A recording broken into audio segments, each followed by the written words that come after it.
Jamaicans, welcome back to my channel.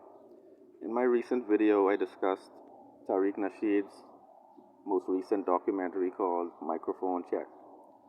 And as I said in the previous video, there's been a divergence of views regarding the persons who were responsible for creating hip hop.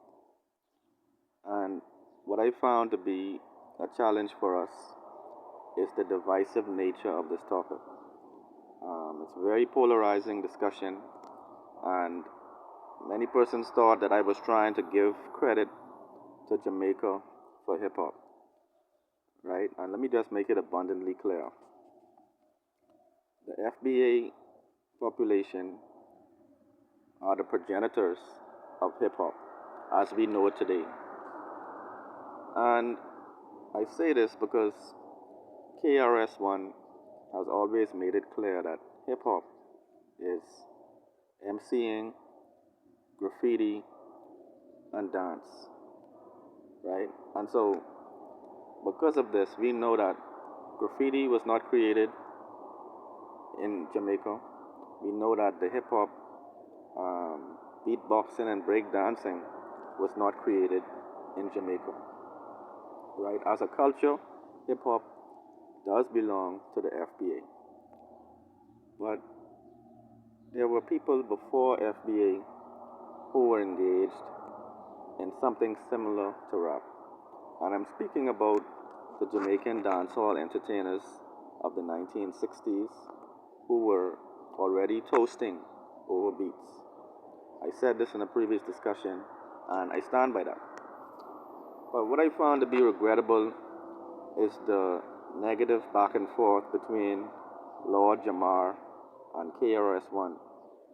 You know, these two brothers are icons in hip hop. We know that KRS-One has always been a teacher of hip hop. He created, I think, a hip hop center that has hip hop almost like a religion. That's how in tune with hip hop that KRS-One is. But it seems to me that KRS-One isn't true to his religion, because I heard a comment that KRS-One is now trying to give Latinos some credit for hip hop. And I would say, my brother, you are out of order. I know that you are a very talented MC. I always reference KRS-One for this particular discussion because he had a song called The Bridge Is Over. And in The Bridge Is Over, which was made, I think, in the 1980s, he uses a characteristic Jamaican dancehall style.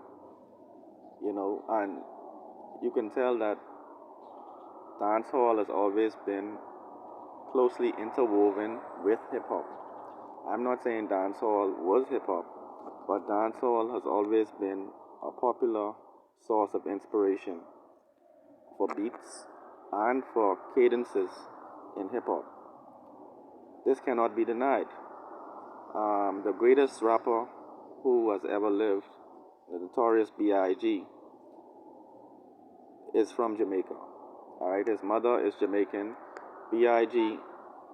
is actually of Jamaican origin.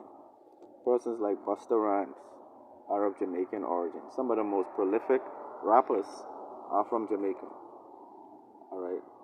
And so, you know, I don't think there's any winners in this conversation. I don't think there are any winners. It's all about tearing each other down.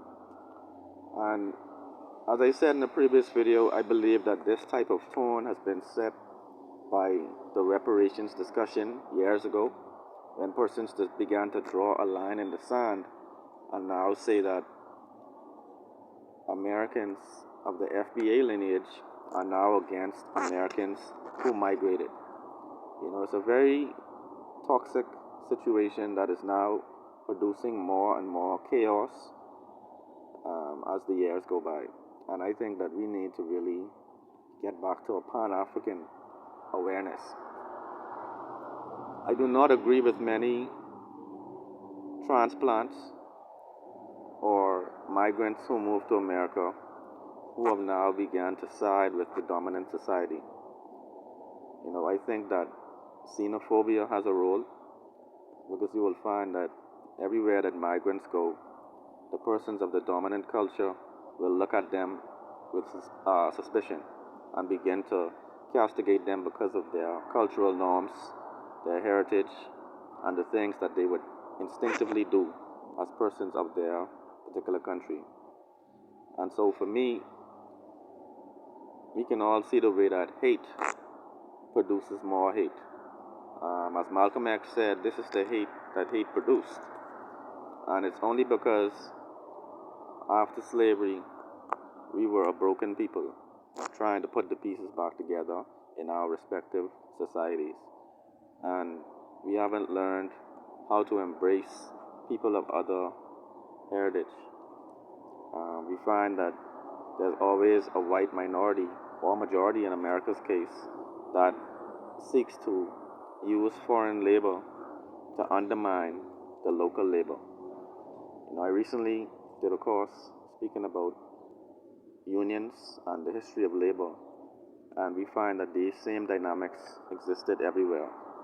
And so there's no wonder why black people in each country that we live in sort of have a very territorial outlook, and we have like a adversarial relationship with migrants.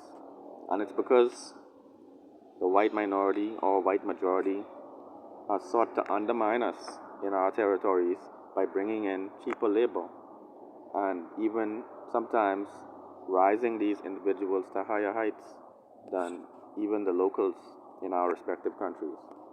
And so I think this has produced more hate, jealousy, envy, and animosity.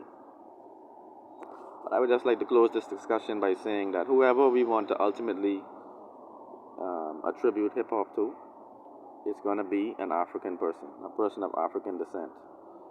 All right. And I know that in America, some of them are now saying that they are descending from Indians. I think you all need to find God because some of you all have a problem.